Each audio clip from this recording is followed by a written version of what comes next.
শেখ হাসিনার একই দিনে তিনটা বার্তা সংস্থায় তিনটা ইন্টারভিউ নিয়ে কিন্তু এখনো প্রচুর সমালোচনা হচ্ছে এবং বলা হচ্ছে যে ভারতের সমর্থন এবং সহায়তা না থাকলে কিন্তু শেখ হাসিনা ইন্টারভিউগুলো দিতে পারতেন না। তো এই নিয়ে বিশ্লেষণ চলতেছে এবং এর ভিতরেই বিবিসিটা সংবাদ করেছে যে অতিথি শেখ হাসিনাকে ভারত কি ধীরে ধীরে আনলক করতে দিচ্ছে। দর্শক যারা পড়েছেন তারা তো পড়েছেন, আর যারা পড়েননি তাদেরকে একটু শুনে, এখানে বিবিসি একটা ডিটেলস একটা বিবরণ দিয়েছে আসলে কি থেকে কি হচ্ছে। খুবই মূল্যবান একটা সংবাদ তারা করেছে। সেটা হচ্ছে যে প্রায় 9 মাস আগের কথা, ঢাকায় শেখ মুজিবুর রহমানের বাসভবন ধানমন্ডি 32 নম্বর ভাঙচুরের পর বাংলাদেশ সরকার একটি বিবৃতি দিয়ে অভিযোগ করেছে যে ভারতে অবস্থানরত শেখ হাসিনাই সোশ্যাল মিডিয়াতে লাগাতার মিথ্যা ও উস্কানিমূলক বক্তব্য দিয়ে পরিস্থিতিকে অস্থিতিশীল করে তুলতে চাইতেছেন এবং ভারতের উচিত শেখ হাসিনার মুখে লাগাম টেনে ধরা। এবং তখন ঢাকা নিযুক্ত ভারতীয় হাইকমিশনার প্রণয় কুমার ভার্মাকে তলব করে জানানো হয় আনুষ্ঠানিক প্রতিবাদও। ঠিক তার পরের দিনই ভারতের পররাষ্ট্র মন্ত্রণালয় পাল্টা বিবৃতি দিয়ে দাবি করে যে শেখ হাসিনা যা বলছেন তা তিনি ব্যক্তি শেখ হাসিনা হিসাবে বলছেন, মানে তার ইন্ডিভিজুয়াল ক্যাপাসিটিতে বলছেন এবং ভারত সরকারের সেখানে কোনো ভূমিকাও নেই, কিছু করারও নেই। এখানে বলে রাখি, আমরা মনে করি পলাতক শেখ হাসিনা, বাট ভারত মনে করে শেখ হাসিনা হচ্ছে ভারতের অতিথি। দৃষ্টিভঙ্গির পার্থক্য। তো ভারতকে নেতিবাচক দৃষ্টিতে তুলে ধরলে বা বাংলাদেশের আভ্যন্তরীণ প্রশাসনিক ব্যর্থতার জন্য ভারতকে দায়ী করলে তা যে দ্বিপাক্ষিক সম্পর্কের জন্য সহায়ক হবে না মনে করিয়ে দেওয়া হয় সেটাও। মানে ভারত বলতেছে যে তোমাদের ব্যর্থতার জন্য তোমরা তো আমাদেরকে দায়ী করতে পারো না, তাই না? ভারত উল্টো বলতেছে যে এগুলো করলে আমাদের দ্বিপাক্ষিক সম্পর্কের কিন্তু উন্নয়ন হবে না। এবং যেহেতু বাংলাদেশ তলব করেছে ভারতীয় হাইকমিশনারকে, পাল্টা ব্যবস্থা হিসাবে বাংলাদেশের হাইকমিশনার রিয়াজ হামিদুল্লাহকেও ডেকে পাঠানো হয় ভারতের পররাষ্ট্র মন্ত্রণালয়ে প্রতিবাদ করার জন্য। আসলে গত 16 বছর ধরে ভারতে আশ্রয় এবং আতিথেয়তায় থাকা সাবেক প্রধানমন্ত্রী শেখ হাসিনাকে আদৌ প্রকাশ্যে মুখ খুলতে দেওয়া উচিত কিনা তা নিয়ে ভারত এবং বাংলাদেশের মধ্যে যে পরিমাণ কূটনৈতিক তিক্ততা তৈরি হয়েছে তা এক কথায় নজিরবিহীন। এমনকি বিষয়টা নিয়ে কথাবার্তা হয়েছে বাংলাদেশের প্রধান উপদেষ্টা মোহাম্মদ ইউনূস এবং ভারতের প্রধানমন্ত্রী নরেন্দ্র মোদীর মধ্যে। এখানে বাংলাদেশের বক্তব্য হলো যে জুলাই গণহত্যায় অভিযুক্ত সাবেক প্রধানমন্ত্রী শেখ হাসিনাকে ভারত আশ্রয় দিয়েছে, ভালো কথা, কিন্তু দুই দেশের মধ্যকার বিদ্যমান প্রত্যর্পণ চুক্তি অনুসারে বাংলাদেশ তাকে বিচারের মুখোমুখি করার জন্য হস্তান্তরের দাবি জানিয়েছে বাংলাদেশের কাছে। এখন সেটার নিষ্পত্তি হওয়ার আগেই যদি ভারত শেখ হাসিনাকে প্রকাশ্যে মুখ খুলতে দেয় এবং শেখ হাসিনা তার বক্তব্যের মাধ্যমে দলীয় নেতাকর্মীদেরকে উস্কানি দিয়ে বাংলাদেশে একটি অস্থিরতা তৈরি করতে চান, তাহলে তা কিছুতেই গ্রহণযোগ্য হতে পারে না। ততদিনে বাংলাদেশের সাবেক প্রধানমন্ত্রী অনলাইনে আওয়ামী লীগ নেতাকর্মীদের উদ্দেশ্যে নিয়মিতই ভাষণ দিতে শুরু করেছেন, কখনো সেটা রেকর্ডেড আবার কখনো লাইভ। এই পটভূমিতে গত এপ্রিলে ব্যাংককে বিমস্টেক শীর্ষ সম্মেলনের অবকাশে যখন মোহাম্মদ ইউনূস এবং নরেন্দ্র মোদীর মধ্যে বৈঠক হয়, তখন মোহাম্মদ ইউনূস নরেন্দ্র মোদীর কাছে এইসব অভিযোগ তুলে ধরেন। তখন নরেন্দ্র মোদী বলেছেন যে আজকে এই সোশ্যাল মিডিয়ার যুগে কারো মুখেই লাগাম পরানো সম্ভব না এবং শেখ হাসিনার ক্ষেত্রেও সে একই কথা প্রযোজ্য। আসলে শেখ হাসিনাকে মুখ খুলতে দেওয়ার প্রশ্নে ভারতের পাল্টা বক্তব্য হলো যে একটা বিশেষ পরিস্থিতিতে ও সুরক্ষার প্রয়োজনেই শেখ হাসিনাকে এই দেশে আশ্রয় দেওয়া হয়েছে। তিনি কোনো রাজনৈতিক বন্দী নন, সুতরাং তিনি সোশ্যাল মিডিয়া ইউজ করতেই পারেন, তার কাছে মোবাইল ফোন আছে এবং সেই মোবাইল ফোন ভারত সরকার কিনে দেয় নাই। তো ভারতে রাজনৈতিক বন্দীদের মোবাইল ফোন বা অনলাইন অ্যাক্সেস পাওয়ার ক্ষেত্রে অনেক বিধিনিষেধ থাকে, কিন্তু শেখ হাসিনার ক্ষেত্রে তা প্রযোজ্য নয়, কারণ শেখ হাসিনা রাজনৈতিক বন্দী নন, তিনি হচ্ছেন অতিথি। তাছাড়া তার খবরের কাগজ বা টিভি চ্যানেল অবাধে সার্ভ করারও সুযোগ আছে, এমনকি তার ব্যক্তিগত স্মার্টফোন প্রথম দিন থেকেই তার কাছেই আছে। তো এই পাল্টাপাল্টি যুক্তির মধ্যেই গত 29 অক্টোবর বিশ্বের 3টা আন্তর্জাতিক মিডিয়া আউটলেট রয়টার্স, এএফপি এবং দ্য ইন্ডিপেন্ডেন্টকে একযোগে শেখ হাসিনা 3টি সাক্ষাৎকার দিয়েছেন। যদিও সেই সাক্ষাৎকারগুলো লিখিত বা ইমেইল প্রশ্নোত্তরের ভিত্তিতে তৈরি করা, তারপরও বিষয়টি যে শেখ হাসিনার হোস্ট ভারত সরকারের সম্মতিতেই হয়েছে তা নিয়ে দিল্লিতে পর্যবেক্ষকদের কোনো সন্দেহই নেই। মাস 3 আগে ভারতে আওয়ামী লীগের পলাতক নেতাদের বেশ কয়েকজনের সঙ্গে শেখ হাসিনা সশরীরে সাক্ষাৎ পর্যন্ত করেছেন। এবং যথারীতি সেটাও ভারত সরকারের অনুমোদন ছাড়া সম্ভব হয়নি। এবং দিল্লিতে এসে সম্প্রতি মায়ের সঙ্গে দেখা করে গেছেন শেখ হাসিনার আমেরিকা প্রবাসী পুত্র সজীব ওয়াজেদ জয়। এই ঘটনা থেকে বিশ্লেষকরা অনেকেই ধারণা করছেন যে একটা খুব বিশেষ পরিস্থিতিতে ভারতে চলে আসতে বাধ্য হওয়া শেখ হাসিনার উপর যেসব বিধিনিষেধ শুরুতে আরোপিত হয়েছিল তার অনেকগুলোই ধীরে ধীরে এখন শিথিল করা শুরু করেছে ভারত। এটাকেই ভারতের আনলকিং প্রসেস বলে অনেকে বর্ণনা করতেছে। যখন শেখ হাসিনা শুরুতে গিয়েছিল তখন অনেক বিধিনিষেধ ছিল, কিন্তু এগুলো আস্তে আস্তে শিথিল করতে শুরু করেছেন। শেখ হাসিনার মুখের যে লাগাম সেটা আস্তে আস্তে ছুটাতে শুরু করেছেন ভারত। কেন এই আনলকিং প্রক্রিয়া এবং এর মধ্য দিয়ে ভারত ঠিক কি বার্তা দেওয়ার চেষ্টা করতেছে এবং আগামী দিনে কি শেখ হাসিনাকে সরাসরি ফেস টু ফেস ইন্টারভিউতে দেখা যাবে? আমরা কিন্তু পলায়নের পর শেখ হাসিনার মুখটা একবারও দেখিনি, তার অডিও শুনেছি। আগামী দিনে কি আমরা তার ভিডিও দেখতে পাবো? এটাই হচ্ছে প্রশ্ন।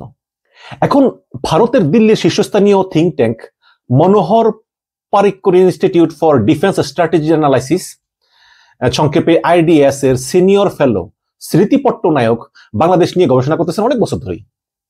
তো ডক্টর পট্টনায়ক বলেন যে এই যে ভারত এখন শেখ হাসিনাকে আরো বেশি করে মুখ খুলতে দিচ্ছে এবং আন্তর্জাতিক মিডিয়াকে সাক্ষাৎকার পর্যন্ত দিয়ে দিচ্ছে, তার মূলে আছে আওয়ামী লীগকে বাংলাদেশের রাজনৈতিক ল্যান্ডস্কেপে প্রাসঙ্গিক রাখার চেষ্টা। ডক্টর স্মৃতি পট্টনায়ক বলেন যে দেখুন, আমি এটাকে ঠিক অনুমতি দেওয়া বলবো না, কিন্তু এই যে সাক্ষাৎকারগুলো প্রচারিত হয়েছে এটা যে ভারত সরকারের অগোচরে হয়নি তা তো বোঝাই যায়। এখন কেন এটা করা হচ্ছে? আসলে বাংলাদেশে একটার পর একটা গুরুত্বপূর্ণ রাজনৈতিক ডেভেলপমেন্ট হয়েই চলেছে, যেখানে আসলে আওয়ামী লীগ কোনো স্পেসই পাচ্ছে না। দেখুন, ঐক্যমত্য কমিশন সংস্কার নিয়ে কাজ করতেছে, জুলাই সনদ সই হয়ে গিয়েছে, অথচ সেখানে আওয়ামী লীগের কোনো ভূমিকাই নেই। কিন্তু আওয়ামী লীগ হলো সে দেশের এমন একটি বৃহৎ রাজনৈতিক শক্তি যাদের সঙ্গে ভারতের ঐতিহাসিক সুসম্পর্ক। সেই দলটি যখন সেখানে মুখ খোলার সুযোগ পাচ্ছে না, তখন ভারতকে তো এতটুকু করতেই হবে, শেখ হাসিনাকে কথা বলতে দিতে হবে। এভাবেই BBC বাংলাকে বলেছেন ডক্টর পট্টনায়ক।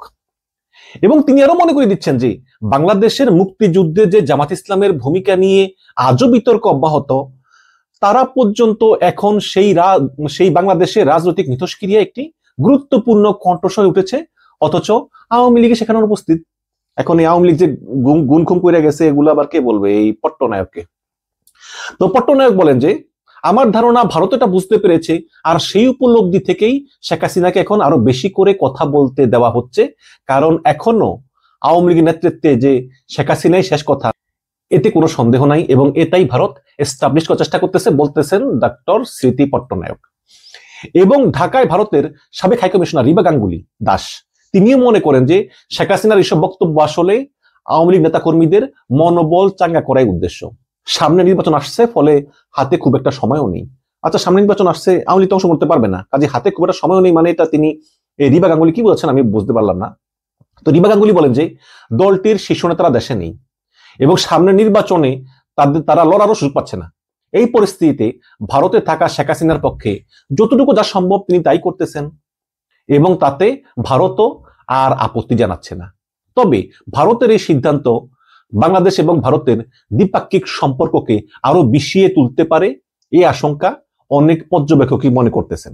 কয়েক মাস আগে বিবৃতি দিয়ে ভারত যদিও দাবি করেছে যে শেখ হাসিনার বক্তব্য মানেই সেটা ভারতের বক্তব্য না, এবং সব ক্ষেত্রে যে এই কথা সত্য নয় তাও সুবিদিত, বরং ভারতের পক্ষে আনুষ্ঠানিকভাবে বা প্রকাশ্যে যেগুলো বলা সম্ভব না, যেমন ভারত বাংলাদেশকে কূটনৈতিক শিষ্টাচারের কারণে যেসব কথা ভারত বলতে পারে না বাংলাদেশকে সরাসরি, ওইসব কথা ভারত শেখ হাসিনার মুখ দিয়ে বলানোর চেষ্টা করে। খেয়াল করবেন, কাজেই শেখ হাসিনার অনেক কথা কিন্তু ভারতের মনের কথাও, যদিও ভারত সেটা স্বীকার করে না। এমনটাই মনে করেন দিল্লিতে আন্তর্জাতিক সম্পর্কে বিশেষজ্ঞ তথা জওহরলাল নেহরু ইউনিভার্সিটির সাবেক অধ্যাপক বলদাস ঘোষাল। ডক্টর ঘোষাল বলেন যে আমি তো বলবো শেখ হাসিনার এই সাক্ষাৎকারগুলোর মধ্য দিয়ে ভারতই একটু আক্রমণাত্মক অবস্থান নিতে চাইতেছে। তিনি বলেন আসলে বাংলাদেশের পরিস্থিতি এমন যে বাংলাদেশ সম্প্রতি এমন বেশ কিছু ঘটনা ঘটেছে যেটাকে ভারত পরিষ্কার ভারত বিরোধী পদক্ষেপ বলে মনে করছে। যেমন সে দেশে পাকিস্তানের সামরিক জেনারেল বা সরকারি কর্মকর্তাদের খুব ঘন ঘন সফর, কিংবা ধরা যাক ভারতের শিলিগুড়ি করিডোর বা সেভেন সিস্টার্স নিয়ে ইউনূসের উস্কানিমূলক বক্তব্য। আবার ভারতে অনেকের এমন ধারণা আছে যে আন্তর্জাতিক ক্ষেত্রে ভারত নানা কারণে চাপে আছে বলে বাংলাদেশ বোধহয় সেই কোন ঠাসা অবস্থারই সুযোগ নিয়ে কিছু ব্রাউনি পয়েন্ট স্কোর করতে চাইতেছে। এই পটভূমিতে বাংলাদেশকে চাপে ফেলার চেষ্টাতেই ভারতের নীতি নির্ধারকদের একটা অংশ শেখ হাসিনাকে সুকৌশলে কাজে লাগাচ্ছেন মনে করতেছেন বলদাস ঘোষাল। তাহলে এতে ভারতের লাভ কি? অধ্যাপক বলদাস ঘোষাল মনে করেন যে এতে ভারতের দুটা লাভ। প্রথমত, শেখ হাসিনার কথাগুলো বাংলাদেশে ঠিক কি ধরনের প্রভাব ফেলে বা সরকার কি ধরনের প্রতিক্রিয়া দেখায় সেটা পরখ করে দেখা হচ্ছে, মানে যাকে ইংরেজিতে বলে টেস্টিং দ্য ওয়েদার। আর দ্বিতীয়ত হচ্ছে আওয়ামী লীগের যে হতাশ নেতা কর্মীদের একটা বার্তা দেওয়া হচ্ছে যে দেখো, শেখ হাসিনা কিন্তু এখনো দলের হাল ঠিকই ধরে রেখেছেন এবং ভারতও পুরাপুরি শেখ হাসিনার পাশেই আছে।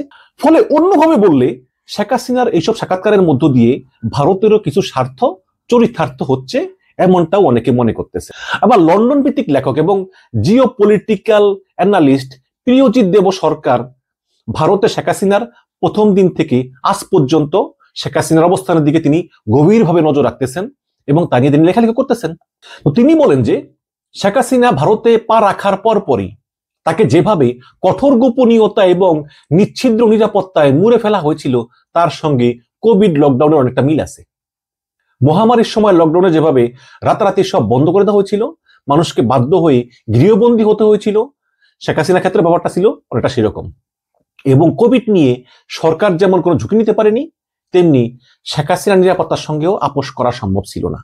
কিন্তু লকডাউন তো আর অনন্তকাল চলতে পারে না। কোভিড লকডাউন যেমন একটা সময় পর ধাপে ধাপে তুলে নেওয়া হয়, শেখ হাসিনার ক্ষেত্রেও এই বিধিনিষেধগুলো পর্যায়ক্রমে তুলে নিতেই হতো। আর এখন ঠিক সেটাই হচ্ছে বলতেছেন দেব সরকার। গত বছরের 5ই আগস্ট ভারতে এসে নামার পর শেখ হাসিনা দলীয় নেতা কর্মীদের উদ্দেশ্যে অনলাইনে রেকর্ডেড ভাষণ দেন বেশ কয়েক সপ্তাহ পর। এরপর তিনি লন্ডনে আওয়ামী লীগের একটি লাইভ ভাষণ দেন। তারপর একে একে সিগন্যালের মতো মেসেঞ্জার প্ল্যাটফর্মে যুক্ত হয়ে বা ইউটিউব লাইভে এসে তিনি একের পর এক ভাষণ দিতে শুরু করেন। যথারীতি তার এইসব বক্তব্য প্রচারকে কেন্দ্র করে ভারত ও বাংলাদেশের মধ্যে কূটনৈতিক অস্বস্তি বাড়তে থাকে। তবে ভারত কখনোই শেখ হাসিনার মুখে রাশ টানেনি, বরং এখন ধীরে ধীরে শেখ হাসিনার মুখের লাগাম শিথিল করা শুরু করেছে। এবং ভারতে আসার বেশ কয়েক মাস পর শেখ হাসিনা আওয়ামী লীগের বাছাই করা কয়েকজন নেতার সঙ্গে সশরীরে দেখা করেছেন। তবে সেই বৈঠক আয়োজন করা হয় শেখ হাসিনার যে বাসস্থান সেখানে না, সেখান থেকে দূরে অন্য কোনো একটা জায়গায়, এবং সেটা ভারত সরকারের সম্মতি এবং সহযোগিতায় শেখ হাসিনা আওয়ামী লীগের এই পতাকাদের সঙ্গে সরাসরি দেখা করেছেন, কথা বলেছেন। এরও কিছুদিন পর শেখ হাসিনা একই সঙ্গে 3টা ইন্টারন্যাশনাল মিডিয়াতে লিখিত প্রস্তুতির সাক্ষাৎকার দেন। খুব শীঘ্রই আরো কিছু গণমাধ্যমে এই ধরনের সাক্ষাৎকার বেরোবে বলে বিবিসি আভাস পেয়েছে। ফেব্রুয়ারিতে বাংলাদেশের নির্বাচনের আগে আগে শেখ হাসিনাকে যদি ভিডিও ক্যামেরার সামনে বসে সাক্ষাৎকার দিয়ে দেখা যায়, তাহলেও বোধহয় অবাক হওয়ার কিছু থাকবে না।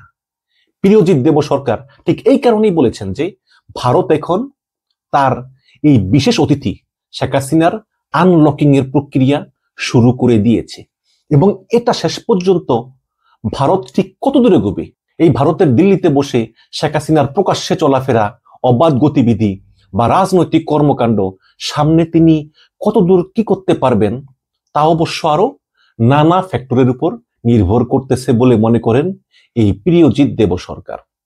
দর্শক, আপনারা কি ভাবছেন আসলে এই যে ভারত আস্তে আস্তে শেখ হাসিনার মুখের লাগাম ছাড়তেছে, শেখ হাসিনাকে মোর স্পেস দিচ্ছে, এই বিষয়ে আপনারা কি ভাবছেন? আপনারা একটু কমেন্টে জানাবেন। ভালো থাকবেন, ধন্যবাদ।